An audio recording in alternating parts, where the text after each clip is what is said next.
As the rate of opioid addiction soared over the past decade, so did the demand for treatment options. And as more for profit treatment centers started opening, private equity firms quickly saw an opportunity. Private equity, of course, wants to make money. That's what they do. But my question on top of that is, are you using that money to provide the best quality of care so that people can and do get better? Why do you think there's such an interest? Well, it's a good question, and I'd answer it with another question, like, why now? Private equity investment in addiction treatment centers has been increasing steadily over the past 10 years. It really took off in 2014, the same year the Affordable Care Act, which requires insurers to cover substance abuse treatment, was fully implemented. The mandate led to millions of people getting coverage and was followed by the creation of more for-profit facilities, some of which are now backed by private equity. But scandals have left recovery advocates skeptical of whether investors are as patient-driven as they are profit-motivated.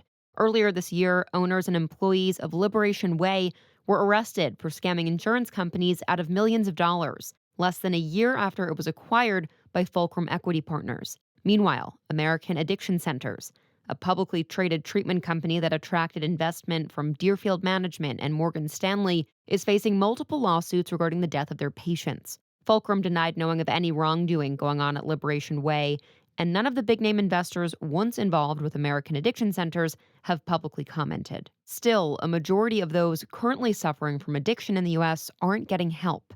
And some healthcare experts say private equity is a way to expand access to those who need it.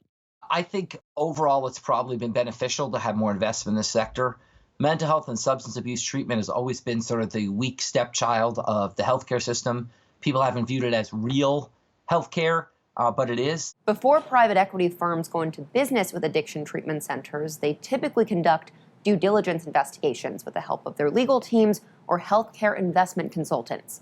Ideally, that process weeds out potential bad actors involved in fraud and abuse and directs money into centers that are acting ethically.